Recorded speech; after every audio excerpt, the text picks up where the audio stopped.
Assalamualaikum warahmatullahi wabarakatuh. Perkenalkan nama saya Aulia Urahma dengan NIM 77782500008.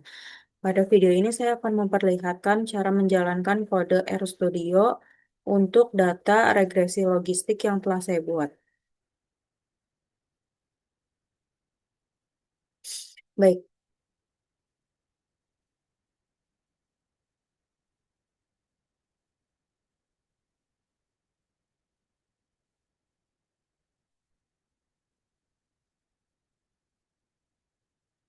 baik di sini sudah ada eh, data regresi logistik terhadap variabel yang sudah saya buat. Dan di sini ada yang interpretasinya juga. Jadi variabel yang saya buat di sini adalah untuk variabel X1-nya itu adalah kemandirian belajar dan X2-nya itu dukungan orang tua. Untuk variabel Y-nya itu prestasi tinggi yang ingin dicapai. Nah, di sini sudah ada Excel-nya berisikan contoh data regresi yang sudah saya buat.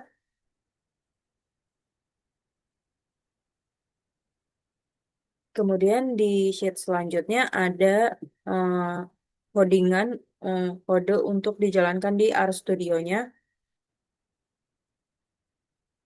Kemudian di selanjutnya ada output satu yaitu dia output bagian input data.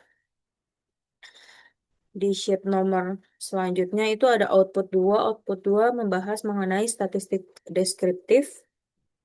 Selanjutnya ada output 3, dia membahas estimasi model. Selanjutnya di output 4 dia ada koefisien dan odds rasio. Di sheet selanjutnya ada output 5 membahas uji signifikansi model. Di sheet selanjutnya mengenai output 6 atau pseudo R squared, square. Kemudian di eh, sheet selanjutnya ada output 7 mengenai probabilitas prediksi dan klasifikasi. Selanjutnya di output selanjutnya ada output 8 mengenai confusion matrix dan akurasi.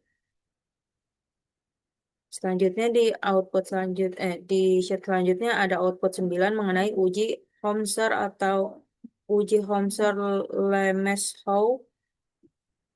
Selanjutnya di sheet selanjutnya bagian output 10 mengenai visualisasi kurva sigmoid.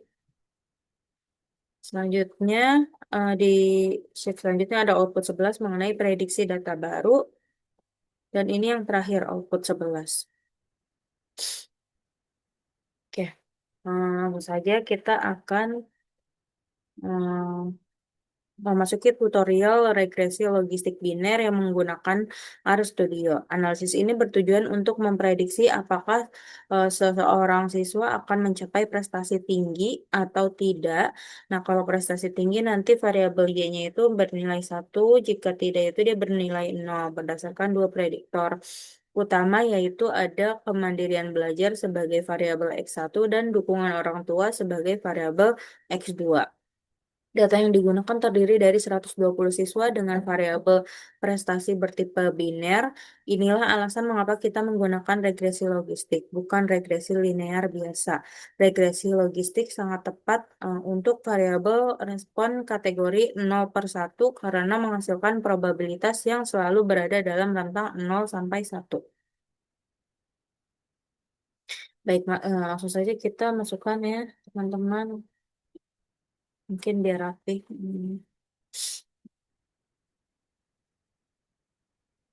Harus dulu.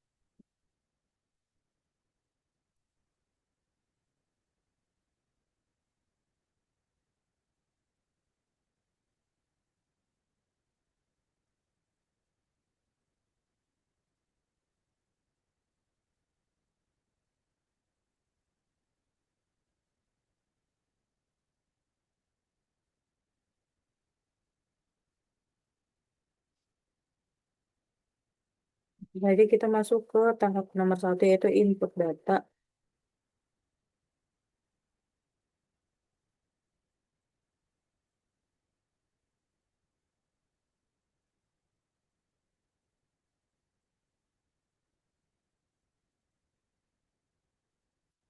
Oke, jadi di sini terdapat 120 siswa, ada 75 siswa atau bernilai 62,5% itu memiliki prestasi tidak tinggi, dan 40 siswa atau bernilai 37,5% itu dia berprestasi tinggi, di mana kemandirian belajar rata-ratanya 68,31 dengan rentang 42 sampai 97.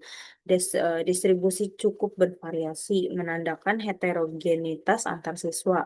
Dukungan orang tua rata-rata 58,33 dengan nilai minimum 40 dan maksimumnya di 96 karena variabel respon bersifat biner. Nah, pemodelan regresi logistik adalah pilihan yang tepat untuk menguji dari variabel-variabel yang sudah saya buat ini. Kemudian memasuki ke bagian B. Di bagian B ini dia mengenai estimasi model, di mana setelah data siap, kita masuk ke tahap inti namanya estimasi parameter model regresi logistik, di mana model yang dibangun adalah logit, buka kurung, P, buka kurung, Y sama dengan 1 tutup kurung, sama dengan beta 0 ditambah beta 1 dikali X1 ditambah beta 2 dikali X2, di mana ada namanya fungsi GLM buka kurung tutup kurung dengan argumen family sama dengan binomial buka kurung link sama dengan kutip logit kutip tutup kurung digunakan untuk mengestimasi parameter beta menggunakan metode maksimum likelihood estimation atau MLE, di mana R secara otomatis nanti akan melakukan iterasi Fisher scoring hingga konvergen. Oke, kita bisa masukkan tahap 2-nya dulu ya, sebelum ke estimasi model. Oke, didapat ini statistik deskriptifnya. Selanjutnya kita masuk ke estimasi model tahap 3.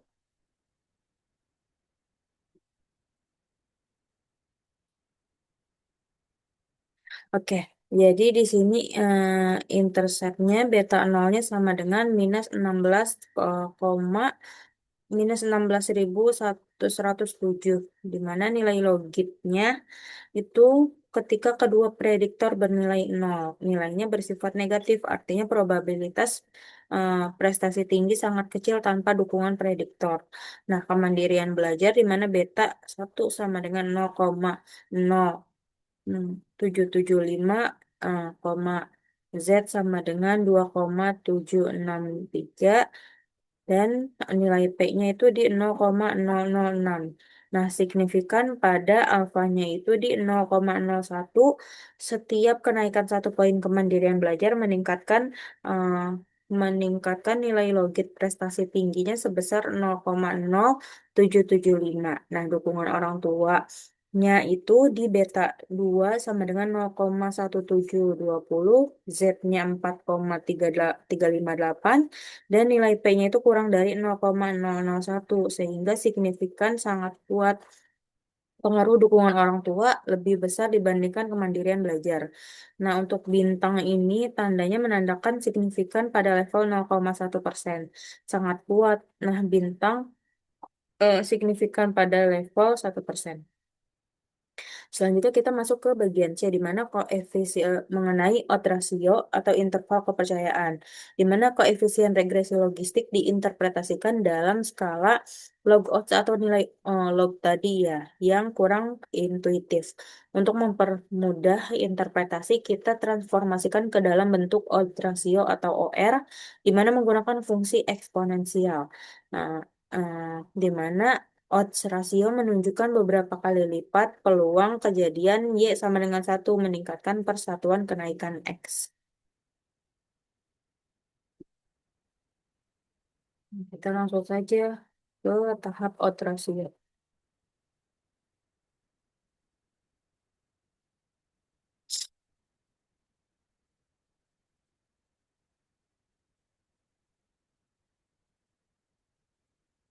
Oke, yang muncul di sini odds rasio kemandirian belajarnya dinilai 1,0805, Ketika kenaikan 1 poin kemandirian belajar meningkatkan prestasi tinggi sebesar 8,05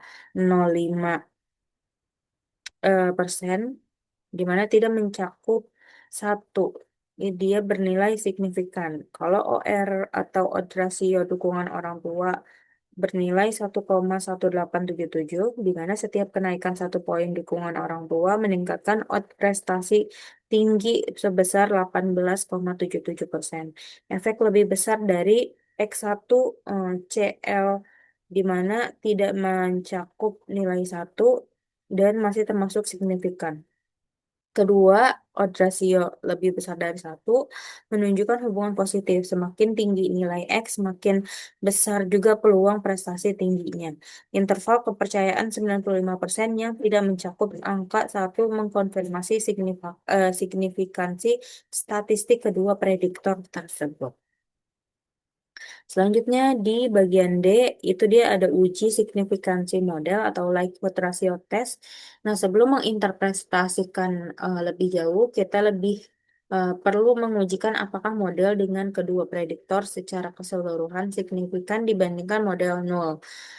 Di mana model nol ini adalah model tanpa prediktor. Pengujian ini menggunakan likelihood ratio test atau LRT yang membandingkan dua log atau likelihood dari kedua model.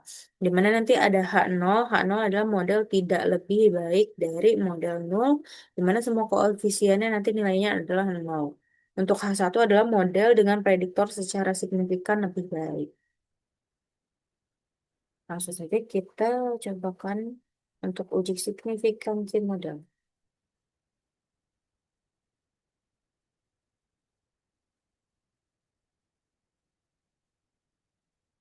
Oke.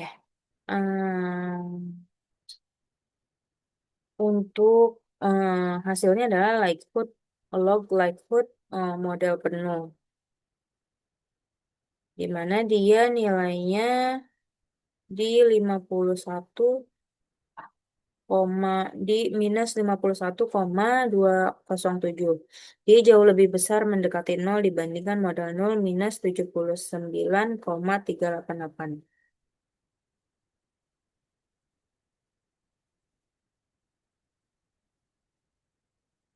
Sebentar.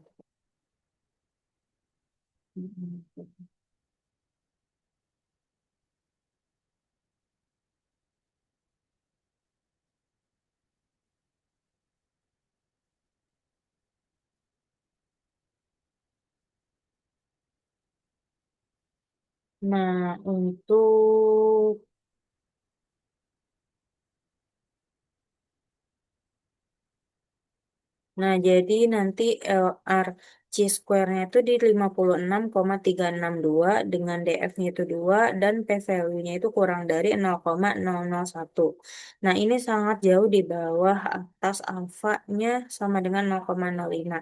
Kesimpulan H0 ditolak atau hipotesis 0 itu ditolak. Model regresi logistik dengan kemandirian belajar dan dukungan orang tua secara simultan berpengaruh signifikan terhadap prestasi tinggi. Nah, deviansi berkurang dari 158,78 menjadi 102,41 menunjukkan peningkatan fit model yang substansial. Sebentar ya.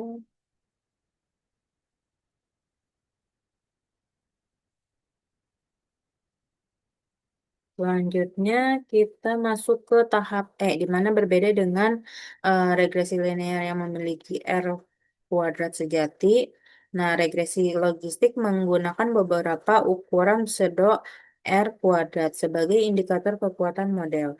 3 ukuran yang umum digunakan adalah McFadden R kuadrat, Cox dan Snell R kuadrat, dan Nagelkerke R kuadrat, di mana ketiganya memberikan gambaran seberapa baik model menjelaskan variasi data respon.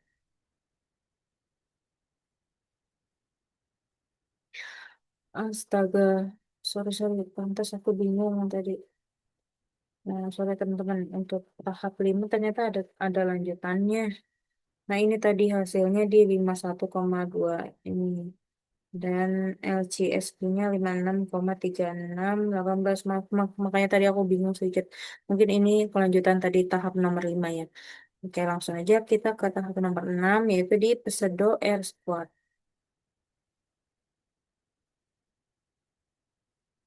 Oke, tadi aku bingung. Oke, maaf sudah saya perbaiki. Oke, untuk di bagian E ini interpretasinya di mana McFadden R kuadrat sama dengan 0,355, di mana nilainya itu lebih besar dari 0,25, dianggap sangat baik dalam regresi logistik. Nah, model menjelaskan sekitar 35,5% variasi log likelihood dibandingkan model nol. Nah, yang kedua, Cox and Snell R kuadrat bernilai 0,375, di mana ukuran ini tidak pernah mencapai 1,0, sehingga terlihat konservatif. Nilai 0,375 tetap menunjukkan penjelasan yang baik. Kemudian nego Kerke R kuadrat sama dengan 0,511. Nah, nilai ini adalah versi terkoreksi dari Cox dan Snell yang dapat mencapai 1,0, di mana model mampu menjelaskan sekitar 51,1% variasi prestasi tinggi, angka yang sangat baik untuk data pendidikan. Secara keseluruhan, ketiga ukuran sepakat bahwa model ini memiliki daya prediksi yang kuat. Oke, kita lanjut ke tahap yang F yaitu probabilitas, prediksi, dan klasifikasi.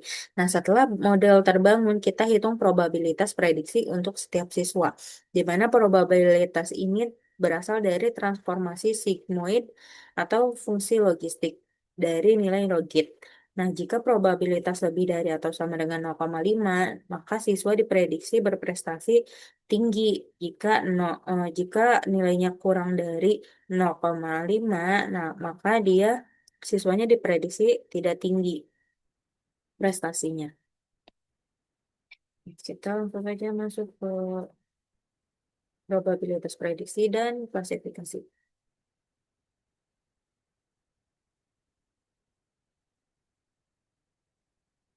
Oke.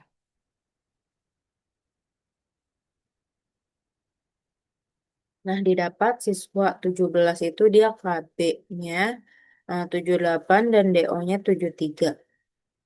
KB itu, nah ini nilai KB dan DO.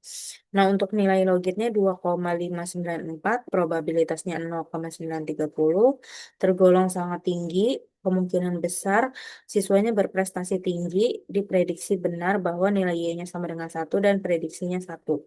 Kemudian di siswa nomor 53 itu KB-nya dinilai 74, DO-nya 96, probabilitasnya 0,998, nilai odds-nya 469,6, hampir pasti berprestasi tinggi, didorong oleh dukungan orang tua yang sangat tinggi juga. Kemudian di siswa 60, KB-nya 42, DO-nya 51,6, probabilitasnya di 0,018. Nah, ini hampir pasti tidak berprestasi tinggi, benar prediksinya bahwa nilai Y-nya itu adalah sama dengan 0. Beberapa kasus salah klasifikasi, di mana misalnya siswa 1 nilai Y-nya itu sama dengan 1, tetapi prediksinya sama dengan 0 karena probabilitas 0,414, di mana dia nilainya kurang dari 0,5. Nah, adalah hal normal dalam regresi logistik. Jadi, langsung saja kita ke bagian yang G. Bagian G itu adalah dia bagian confusion, confusion matrix, dan akurasi model. Nah, untuk mengevaluasi performa klasifikasi model, kita menggunakan confusion matrix, sebuah tabel yang membandingkan prediksi model dengan nilai aktual. Dari matrix ini kita dapat menghitung 4 metrik kunci utama, yaitu ada akurasi, sensitivitas, spesifisitas, dan presisi. Mungkin langsung saja kita terapkan codingannya.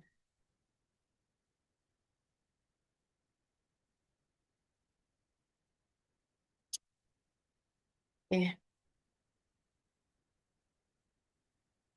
Didapat hasil seperti ini, di mana true negatif atau TN nilainya adalah 66. Model berhasil mengidentifikasi 66 siswa yang memang tidak berprestasi tinggi. Kemudian ada true positif atau TP nilainya 29, di mana model berhasil mengidentifikasikan 29 siswa yang berprestasi tinggi.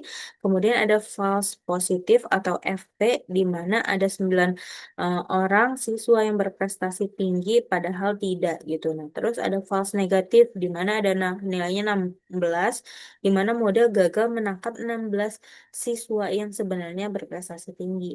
Nah, jadi akurasi yang didapat itu ada 79,17%, di mana secara keseluruhan 95 dari 120 prediksi itu bernilai benar. Sensitivitasnya di 64,44%, di mana model mendeteksi 64,44% siswa berprestasi tinggi lebih rendah karena data tidak seimbang, bernilai 45 banding 75. Kemudian ada spesifisitas bernilai 88%, di mana model sangat baik dalam mengidentifikasikan siswa yang tidak berprestasi tinggi. Kemudian ada nilai presisinya di 76,32% dari siswa yang diprediksi berprestasi tinggi, di mana 76,32% benar-benar berprestasi tinggi gitu. Seperti itu. Kemudian lanjut ke tahap selanjutnya yaitu ada uji Hosmer-Lemeshow. Nah, ini termasuk atau bisa juga disebut goodness of fit. Selain melihat akurasi prediksi, kita perlu menguji apakah model secara keseluruhan cocok atau fit dalam data menggunakan uji Hosmer-Lemeshow ini. Nah, uji ini membagi data ke dalam 10 kelompok berdasarkan probabilitas prediksi. Lalu membandingkan frekuensi aktual dengan yang diharapkan, di mana H0-nya itu modelnya fit. Tidak ada perbedaan signifikasi antara observasi dan prediksi. Untuk H1-nya itu modelnya tidak fit. Oke, bisa kita lanjut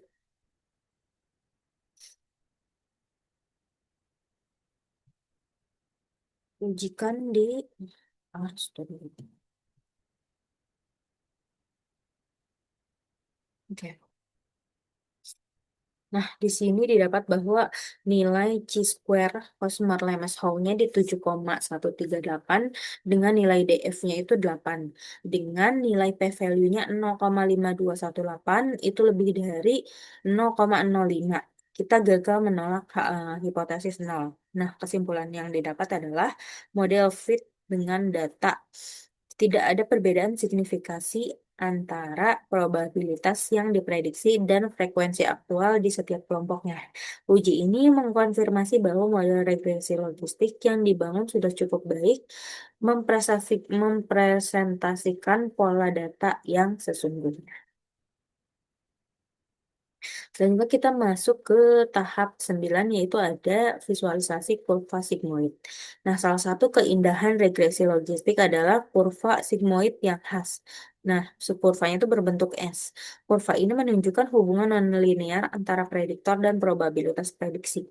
Kita visualisasikan menggunakan ggplot2 dengan geom underscore smooth buka kurung metode sama dengan kutip GLM kutip tutup kurung. Langsung saja kita cobakan data visualisasi kurva sigmoid ke Arus Studio.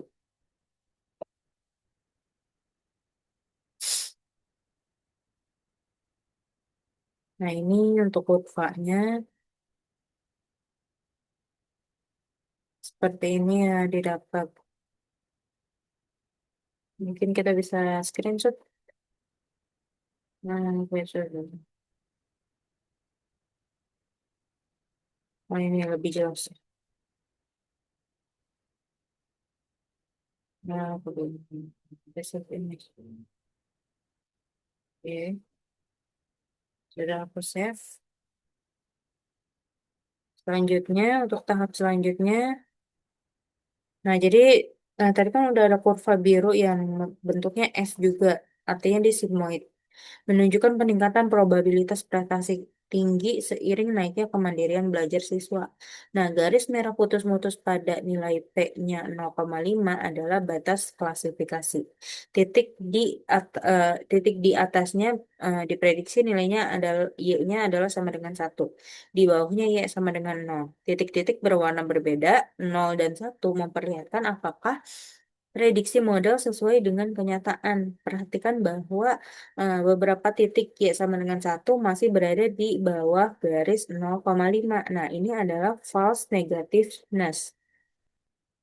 eh, False negatives yang tidak dapat dihindari karena data tidak sepenuhnya terpisah gitu. Lanjut ke tahap yang ke-10 ada prediksi data baru. Nah, kegunaan praktis model regresi logistik adalah kemampuan memprediksi probabilitas untuk data baru. Kita uji model pada 3 skenario hipotesis dengan kombinasi nilai kemandirian belajar dan didukung oleh dukungan orang tua yang berbeda-beda. Nah, selanjutnya tahap prediksi data baru.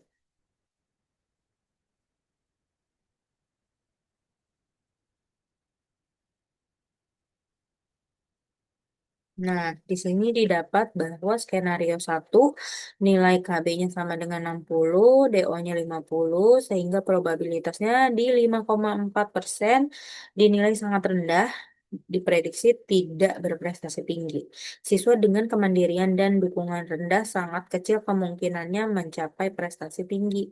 Kemudian ada skenario 2, KB-nya sama dengan 70, DO-nya 60, probabilitasnya di 41%, mendekati batas 50%, masih diprediksi tidak berprestasi tinggi. Namun nilai ini menunjukkan potensi yang cukup besar. Kemudian untuk skenario yang ketiga, nilai KB-nya 80, DO-nya 70, probabilitasnya di 89,4%. Sangat tinggi kategorinya. Nah, diprediksi berprestasi tinggi. Kombinasi kemandirian dan dukungan yang sangat tinggi secara bersama-sama mendorong prestasi secara dramatis. Nah, ini menunjukkan sifat nonlinear dari regresi logistik. Kenaikan dari skenario 1 ke 3 menghasilkan lonjakan probabilitas yang jauh lebih besar dari kenaikan prediktornya. Seperti itu. Baiklah, kita telah berhasil menyelesaikan seluruh tahapan analisis regresi logistik biner menggunakan RStudio ya. Mari kita rangkum temuan utama pada presentasi kali ini. Nah, rangkumannya sudah saya buat dalam satu tabel hasil dari regresi logistik data yang sudah saya buat. Nah, secara keseluruhan model regresi logistik yang dibangun terbukti valid, signifikan, dan memiliki daya prediksi yang baik. Dukungan orang tua terbukti sebagai prediktor yang lebih kuat dibandingkan kemandirian belajar dalam menentukan prestasi tingginya seorang siswa. Mungkin itu saja ya yang dapat saya sampaikan terkait dari regresi logistik data yang sudah saya buat dan kode RStudio yang telah saya jalankan. Mungkin kurang lebihnya mohon maaf. Wabillahi taufiq wal hidayah. Wassalamualaikum warahmatullahi wabarakatuh.